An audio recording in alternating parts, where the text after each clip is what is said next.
ठाणे व मुंबई शहरातील सर्वात मोठा दहीहंडी उत्सव असलेला उत्सव म्हणजे संकल्प प्रतिष्ठानचा दहीहंडी उत्सव. संकल्प प्रतिष्ठान म्हणजे उत्सव आणि परंपरा जपणारे एक अनोखे नाते. संकल्प प्रतिष्ठानतर्फे विविध सण उत्सव हे समाजातील घटकांना एकत्रित आणून गुण्या गोविंदाने साजरे केले जातात. 2006 सालापासून सातत्याने मोठ्या जोशात व उत्साहात सर्व सण संकल्प प्रतिष्ठानतर्फे साजरे केले जातात.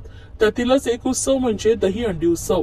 या दहीहंडी उत्सवाचं आयोजन शिवसेनेचे उपनेते माजी आमदार आयोजक रवींद्र फाटक यांच्यातर्फे येत्या 16 ऑगस्ट 2025 रोजी संकल्प चौक रघुनाथ नगर येथे करण्यात आले आहे.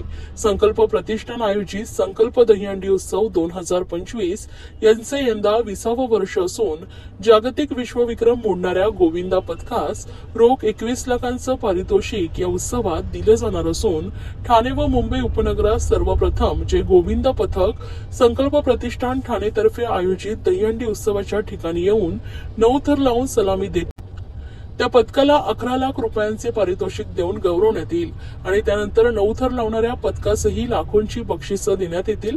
याबरोबर इतर गोविंदा पथकास देखील संबंधित रोख रक्कम आणि सन्मान चिन्ह देऊन गौरवण्यात येणार आहे, अशी माहिती आयोजक व प्रतिष्ठानचे अध्यक्ष रवींद्र फाटक यांनी माध्यमांशी बोलताना दिली आहे.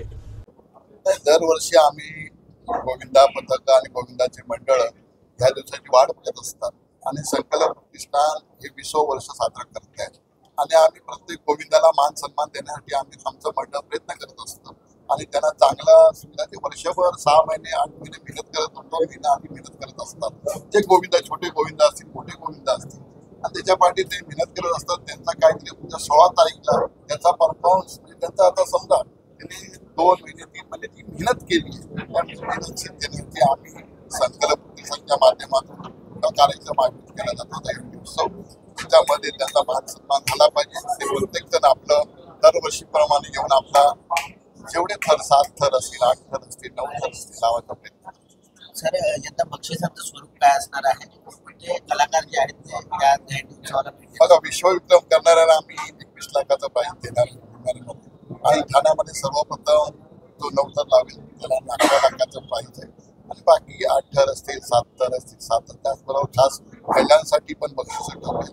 3 हंड्या ठेवल्यात. मुंबईसाठी 1 ठेवली आहे, ठाण्यासाठी 1 ठेवली आणि महिलांसाठी 1. दरवर्षीप्रमाणे संकल्प प्रतिष्ठान 3 दहीहंड्या खेळ करत असतो आणि सगळ्यांना मान सन्मान देत असतो. दरवर्षी 200 ते 250-300 गोविंदा इथे सहभागी होत असतात आणि सगळ्यांना आम्ही प्रयत्न करतो सगळ्यांना बक्षिसं मिळावी, सगळ्यांना त्यांचा मान सन्मान व्हावा. आमच्या मंडळाचं वैशिष्ट्य असल्यामुळे प्रत्येक गोविंदाला मान सन्मान दिला जातो. सर, दरवर्षी कलाकारांची हंडी साजरे होऊन दहीहंडीला सुरुवात होते. यावर्षी कोणकोणते कलाकार या दहीहंडी उत्सव म्हणजे सेलिब्रिटी हंडीला उपस्थित राहतील? ह्या वर्षी मला वाटतं गेल्या वर्षीपासून आपले हास्य जत्रा त्यांच्या सर्व टीम गेल्या वर्षी त्यांचं 2रं वर्ष आहे. मला वाटतं संपूर्ण टीम या वर्षी पण त्यांची असेल आणि मराठी कलाकार सगळेच या स्टेजवरती परफॉर्म करणार आहे. आता त्यांची नावं तुम्हाला हळूहळू उद्यापासून दिले जातात. त्याचबरोबर हिंदीमधील माझे सर्व मित्र जे दरवर्षी येत आहेत ते दरवर्षी येणारच आहेत. त्याच्यामध्ये काही प्रॉब्लेम नवीन आणि वाढत जाणार आहे. त्याचबरोबर आमचे महाराष्ट्राचे मुख्यमंत्री सन्माननीय देवेंद्र फडणवीस साहेब, उपमुख्यमंत्री आमचे नेते सन्माननीय एकनाथ शिंदे साहेब आणि अजित पवार साहेब आणि सर्व माझे सहकारी मंत्री आमदार या मंडळाला भेटले. ओके.